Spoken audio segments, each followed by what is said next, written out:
Just a second. There we go.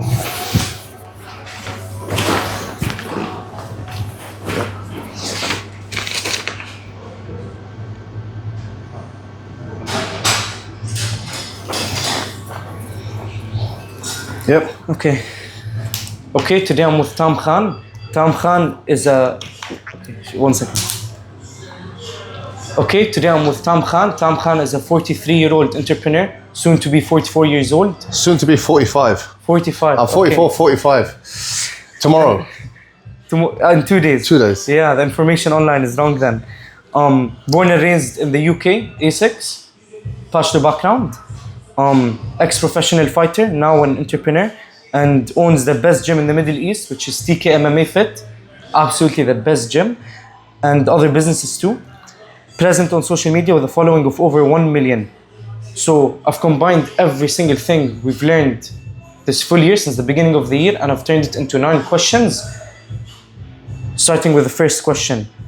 So Tam Khan, when launching a new product, how do you pick prices? Well, obviously, when I'm picking prices, I have to study the market and seek products which are similar. If it's a new innovation, it's different. You can set any price you want. If it's something, for example, an aftershave or a creatine sachet, you study the competitors, but and then you take it from there. But I always say, never go too low or cheap. You've got... Sometimes the higher the price, the more quality it shows. People psychologically will say, oh, it's expensive, but why is it expensive? It must be a reason. If you go too cheap, people think it's cheap and it's rubbish and it's, you know, it's like a Dragon Mart thing. So it's very dependent on the person's brand. Like, how do I explain it? You'll have brands for less in certain shops for a different clientele. Then you go to Fashion Avenue, which is different clientele. Probably the same kind of quality, but if you go to Loro Piana and you buy a certain shirt, which is 13,000 dirhams, you can go to Primark and buy t-shirts or something not similar, but for 150 dirhams or something. But it's because the brand, so it's brand awareness. You have to know your quality of your brand and what's your target market and your audience. My target audience are different to certain other people. So it's all relative to the brand and the person and the market. It's how long's a piece of string, depends on the market totally. And if it's an innovation or invention or something new, then obviously you can set the price however you want because it's new. So it's all dependent on the market. So let's take, for example, TK MMA Fit. Obviously, there's lots of gyms in the UAE and Dubai. When you first started, obviously your personal brand, the gym branding was different. How did you, price it? And then once your gym had a big following. Yeah, branding is different. You have to always innovate and update. So I believe after 10, 12 years of a certain thing, you can touch the logo up. It brings something new to the table. It makes people think, oh, they've enhanced this. Sometimes people shorten the name. Sometimes people change the slogan or... Like I meant with the pricing, compared to when you started. You've got to go with the market as well. You've got to go with the status of the environment, the country. Prices raise. Like look at rents, look at oil and gas and things like that. So when rates raise, automatically your rates have to raise. Rent goes up, your prices have to go up. Depends totally on the market. If a recession were to hit or a crisis were to hit, then you drop it. You have to measure, everything is dictated by the market you're in, everything like that. But then I go by competitors, I go by the area I'm in. It's quite a high-end area. If I were to be in a different area, I'd lower the price. Depends on the demographic living across from here. Also, the service I offer are quite unique, as in classes are included. We have a swimming pool, we have the venue, we have the views, the skyline. Very easy to get to. It's based next to Dubai Marina, JBR Palm. So we're unique in that aspect. So I can set certain prices accordingly because the service I'm giving you back, it answers to why my price is a certain way, and every time we're always improving, we're always decorating, we're always bringing new machines, new innovations, new services. So not only if a price raises, there's a reason behind it. You'll see why. Oh, they've renovated this, or they've spent money on here, or they've brought this. So the customer's always saying, oh, I can understand why, because it's not like the place is going down the drain and I'm raising prices just to try and make money. I'm doing it and I'm showing them that the money's going back into the system. So that's also important. The customer feels like, okay, I'm getting my money's worth because I'm getting this out of it, that out of it. I'm getting these perks, and the place is renovating, improving and enhancing its facility. I just have a question, like I'm super curious. So obviously TK MMA is doing good. How long has it been open for? Like 9 years? 10 years, yeah. 10 years, okay. Allahumma barak, 10 years. It's doing good, alhamdulillah. Why don't you open like another franchise, like in another country? Yeah, I'm very picky. I've been offered so many times to make franchises, but the people approaching me. Maybe there was no synergy. Maybe the venue I didn't like. When I do it, it has to be the same blueprint. I want to have the whole same vibe, the skyline. I want to see the outdoor section, indoor section. Everything has to be the same. It's not about money. It's about keeping the brand quality. So I'm very picky like that. I've been opportunities all the time. It's easy to make money, franchise fee, royalties, but it's not about that. It's about I take a lot of pride in the brand, alhamdulillah, and even to the point where I get professional fighters contact me, this and that. Not anyone who's in my gym can just get a fight. If I feel like you're not ready, you're not ready. I don't care wearing t-shirt in the cage. We have a reputation, we have a brand, our quality is always the best. So that's why. But you will see some news soon, inshallah. Maybe Thailand, maybe Abu Dhabi, maybe around GC. I'll speak to a few people, we'll see, inshallah. And like, can't you do it alone? Why do you need like someone else? I could, but for me, I'd prefer just to franchise. For me to be alone, I need to be hands-on and there. I have a franchise document, tells you what I expect here and there, so I can visit once in a while.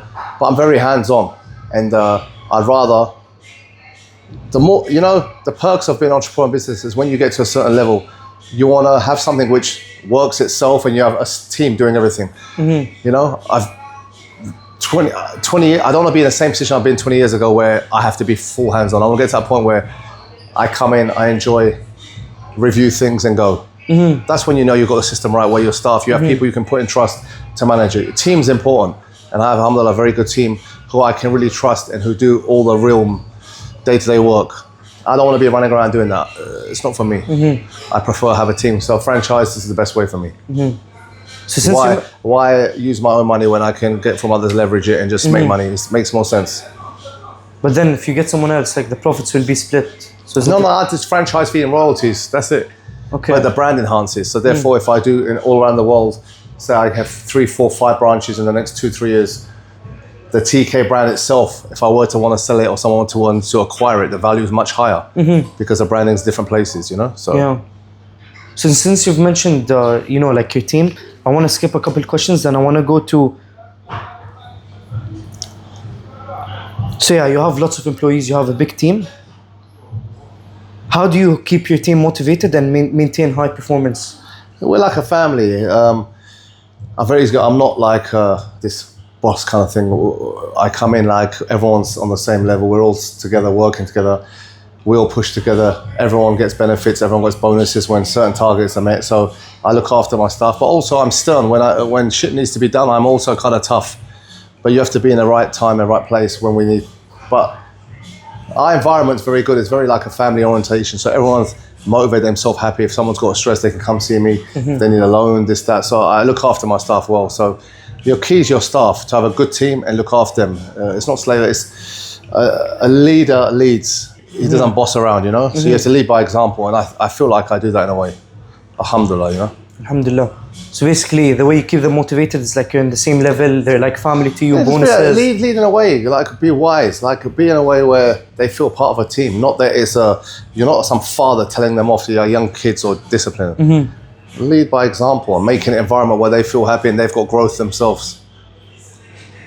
Okay, and if team morale drops off performance, like the performance declines, what steps do you take as a leader to turn things around? Depends on what. Morale, I've always been good at coaching because of my martial arts background, so I know how to get the morale up. And I always put incentives, bonuses, if you hit this target, that. If you don't, there's no bonuses. But if we make, everyone makes. That's my incentive to staff. When we do targets, everyone earns. So I give good kind of packages where everyone makes, everyone earns together. It's not just at the top, we're making record-breaking sales, only Tam's gonna make money. No, everyone will get a piece of the pie. So that's an incentive itself. You feel like you're part of something, so you have more incentive to make it grow rather than just come in, clock out, have the same salary. You've got to give them bonuses and incentives. Okay, yeah, that's amazing. Now I want to go into like the marketing side. Multiple things I want to ask you. The first thing I want to ask you is I've seen lots of your paid ads, I've seen your organic stuff. How do you know where to allocate? How do you like balance between your paid stuff and your organic stuff when you're marketing? It depends on ads. I want to reach a bigger audience for commercials and things like that. But a lot of it's organic. I prefer something which is like attracting, sometimes a gimmick, sometimes something which is viral, a trend. But you've also, that's a limit to that. Like not every demographic is into these social media channels. So you have to do the boost to get the everyday Joes, the parents to see for their children, you know? So it totally depends on what kind of campaign we're setting. It's all relative, you know, everything's relative. But alhamdulillah, our social media is quite strong as in compared to other gyms where we work with the community, we do a repost, we have the community feel part of the page. It's different. And we've set a standard like that where everyone's copied our kind of way, you know? Yeah. So alhamdulillah, it does good. And you've just got to be consistent. Social media evolves all the time. From the days of Facebook to Instagram to long reels to short reels to that TikTok generation. People have got like 15 seconds of attention now. And a thumbnail or booty or this, that, or something stupid, a prank. And now it's AI, so it's evolving again. You have to just keep up the times. But everything's from the haq of Allah. So I mean, whatever's meant to be will be. You shouldn't stress. Just do your best and try. Look, we're going through hard times right now with this conflict and the world's kind of a time where there's a big recession, a financial hit might come, and it's affecting everyone. Tourism's a little bit less, so you have to adjust and adapt. This is life. It's always going to be not just ups. It's going to be a lot of downs. You have to be able to adjust and take everything on the chin and try and do what you can and adapt and overcome. And what will be will be. Tomorrow it might fail. Tomorrow an accident could happen. Tomorrow anything can happen, or it could be bust. That's what was meant for me. But you try your best, and if you try your best and work hard, inshallah, you'll be rewarded. If it doesn't work out, it wasn't meant to be. Yeah, I like that. You know? Yeah. I have one more question for the marketing side. So obviously lots of businesses, like 90% of them pour lots of money into paid ads. They acquire lots of customers, and then they don't pay any money to retain them. So they lose like 60-70% of the customer base. You own a gym, you have lots of sign-ups, you have a huge customer base. What do you do to retain these customers? It's that, like I said, it's that family oriented. We know every customer on a first name basis. Make them feel good, we check in. Even when this conflict started, my staff were sending messages to members to see if they're okay, want to talk. We do things which are not about making money, about making them feel part of a family. We do community boot camps where there's it's free to anyone. Why? We want to support the community. We want to make people feel like you're in a home, in an environment where you can feel like us. Like I said, always enhance that facility, so there's always some new innovations, make them feel part of something. This is the main key, and communication is so important between the staff. It's not about, you're overdue, money issue. We're not like that. Sometimes we see some people say, I can't afford this, I've lost my job, or this, that. We give them opportunities. Make them feel like they're wanted, and that's the key. We're not like a chain of gyms where you scan, pay, go. No, you have to make people feel better, and that's very important. If you see in all the gyms, they're better looking gyms, spend 10 times more money, amazing facilities, but everyone speaks about TK, they say TK is like a family, it's a community, and we've got that reputation. It's a community, it's a vibe because of that. So that's why I really take pride in that. So it's very important. Retention's key, but we always make sure we look after our customers. I've got customers here from day one, 10 years, same ones, keep coming. And we have a high retention rate. Obviously, a lot of people, it's normal. You go to a new town, new gym comes, flashy, people want to go check it out. I'll be the same. But they always end up coming back. So it's maybe it's my big ugly face they just miss.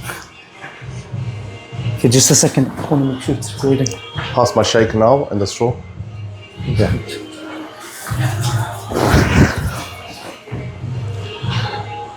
Yeah, what else? Sit there, you can. What else? Tell me. Yeah. Okay, so like, again, when it comes to like retaining customers, are you doing any email marketing, SMS marketing, WhatsApp? I got some WhatsApp DMs. Yeah, we do that. We do ads. We do SEO. We do Google ads, Facebook ads, Meta. We do like to retain them. To retain, we communicate directly. Messages, calls. We'll speak to them when they come in. When their times come up, we'll try and make a deal. Incentives, you know.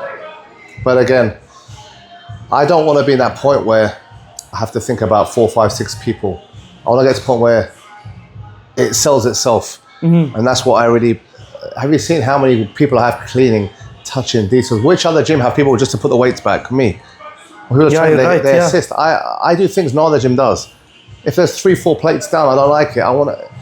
Cleanliness is key. The service I offer is not like a lot of other places. And I lead by what I'd expect. You know, so I have these OCD tendencies, and my gym taken care of that. Any little thing, we try and adjust and adapt and make it suitable for every person. So, alhamdulillah, so far so good. But again, who knows what tomorrow brings? Amazing. Yeah, makes lots of sense. So students are watching. I'm a student myself, obviously, and I and many other students dream to have, like, successful businesses. So, like, just to like end it, what advice would you give? Pray regularly, work hard, and that's all you can do. There's no formula. Define success. Who knows? Is this successful? To some people, it'll be nothing. To me, success is doing what you love, loving what you do, being healthy, being praying, have a good family, and that's it. That's success. So stop chasing the social media, the crypto bros, and all the bullshit, the Lamborghinis, all the fake. That's all fake. 90% of all bullshit. I know them all. They're all fake. They have no money. It's rubbish. Health, close to Allah, stay close to God, whichever religion you are. Keep your health in check, be good to your family, be good to everyone, and work hard. The more hard you work, you're going to get rewarded. If you don't work hard, you won't get rewarded. It's everything. And do what you love and love what you do. That's it. Success is different to everyone. How do you measure success? So that's what I can say. Like, just enjoy the ride. Tomorrow never comes. We could both pass away after this interview. We are working for what? Just to make a few money to travel the world and have a nice car. Is that life? You know what I'm saying? Yeah. What's your measure of success? My measure of success? Yeah, just, be healthy, not have to worry about money, have a successful business. You'll always worry about money. What do you mean we'll not have to worry? Like, yeah, but like... The more money you have, the more bills you have, the more expenses you have. Everyone worries about money. Right, but like, for example, you worrying about money is different than someone like a constructor worker worrying about money. He has to send back. Says who? Maybe his overheads are not as bad as mine. You don't know. Yeah, I mean, you're right, yeah, but like, you have to worry about the the more you make, things. the more people you're responsible for as well. I mean, yeah, fair. You have employees, yeah, you're right. Makes sense, yeah. It's relative. Just do what you can and work hard and try your best, and everything's from God. It's luck. Well, it's just luck. Allah will put you in that place. What's meant for you is meant for you. Like you said, construction workers, labor workers work hard, and all of us combined. We can do a day what they do. And the conditions they live in, and work and this and that and stress, and see their family once every few years. And why are they not as rich as us or make it like others? Because it's the script they've been given by God. Just be grateful what you have, because people work much harder than all of us. So it's just about Allah's what's lucky for you and what's meant to be for you. That's it. Stay close to the Almighty and just be ready for the afterlife. Okay, I just have one last question. I've seen you, I mean, yeah, you just said it. I've also seen it in your podcasts where you said it's literally all luck. I'm just curious, like, do you give yourself any credits? It's God, it's luck. Parents moved to UK at a certain time, gave me opportunities, they work hard, gave me good education. I was lucky in the environment I came. If they didn't take that choice, I could be a rickshaw driver in another country, or I could be selling fruit stalls in a third world country.